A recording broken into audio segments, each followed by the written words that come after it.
Hi everybody, it's Eric from KingSmokingPipesandCigars.com, and I'm here today to review Caldwell Blind Man's Bluff. They just came in today. I've never had one before. I'm interested to see what is going on with these. If they're as good as the other Caldwell cigars I've smoked, I have a feeling it's going to be pretty tasty. On the back of the box, on the back of the box is the Caldwell word search, and I looked through all these letters, and was unable to find too many words in there. Maybe a joke he's playing on us. I don't know, but let's take a look at the cigars. This is the Toro size. This has an Ecuadorian Habano wrapper, a Criollo binder, a Honduran Criollo binder, and a mix of Honduran and Dominican fillers. I have a feeling it's going to be a little milder than some of the other Caldwell cigars. Eastern Standard is previously his mildest cigar, followed by Long Live the King, and then The King is Dead, which can be a pretty intense cigar as well. So let's get right to it. When I do cigar reviews, I look at three things basically. I look at the appearance, I look at the construction, and then the flavor. When it comes to flavors, I'm not going to tell you things like it has hints of nutmeg and leather and tobacco. I think that's a bunch of crap, and I'm just going to basically tell you whether it tastes good or not, and the strength, the intensity, as well as the body of the smoke I'll describe. So, this is the cigar. You can see the band. It's got a dude with his eyes blurred out. On the side of the band it says Blind Man's Bluff, and on the other side one of Robert Caldwell's phrases, "We own the night." So I'm looking at the wrapper. It is slightly oily, not a heavy oil on this wrapper, but it is a Habano wrapper, Ecuadorian Habano, so I wouldn't expect it to be overly oily. As far as the construction, this feels pretty well rolled. There's one little spot here that's a little soft. May just be a fold in the leaves, but when we start smoking it, we'll see how it burns and get an idea of that. I'm going to use my standard Cigar XI1 cutter. I love these cutters, and to light it, I'll be using today a Rocky Patel Torsia lighter. This is about the size of a pack of playing cards. It's a flip top, triple torch, and one of the things I like about it, it has a reflector in the back of the cap, so you can see if you've lit the cigar adequately.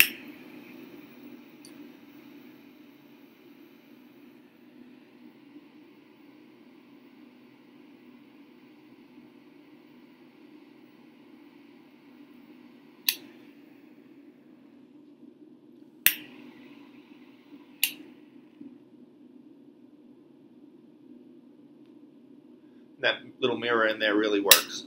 I love this lighter. It holds about 14 gallons of butane. That's just an exaggeration, but it's got a nice sized tank on it. I love Rocky Patel lighters.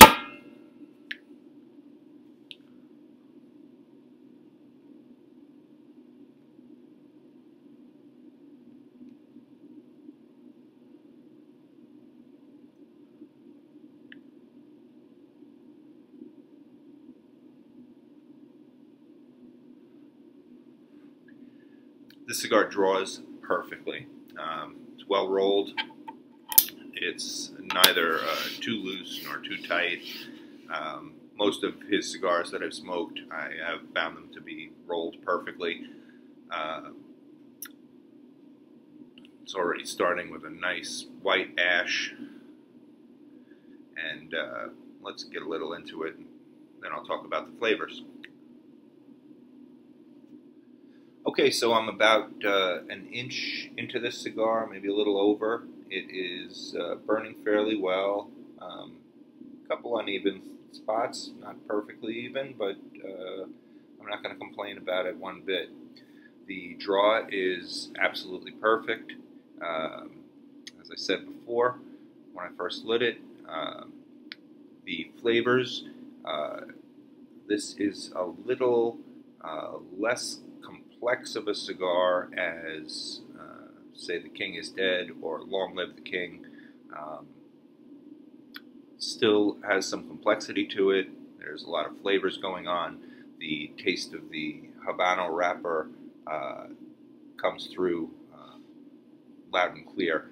I'm not getting too much flavor from the Criollo binder, but that's expected.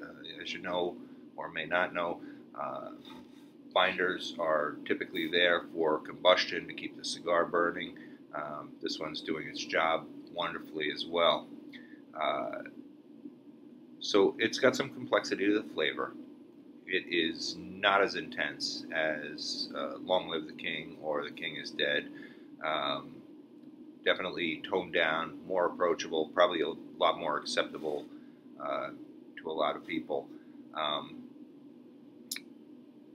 It is definitely in the medium to full flavored range. As far as the consistency of the smoke, I would definitely put this as medium bodied. It's not overwhelmingly heavy, nor is it too light. Like I said, it has a wonderful draw to it.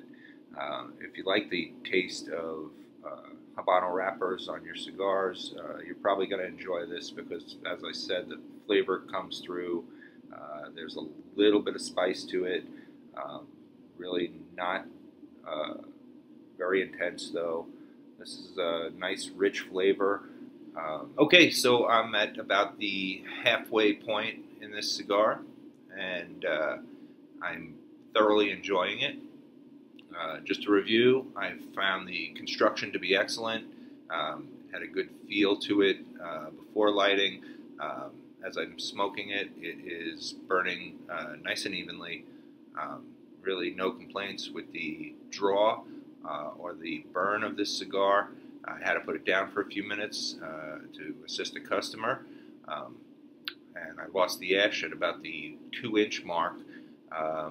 But overall, I find the construction excellent. The wrapper is a fairly typical Habano wrapper.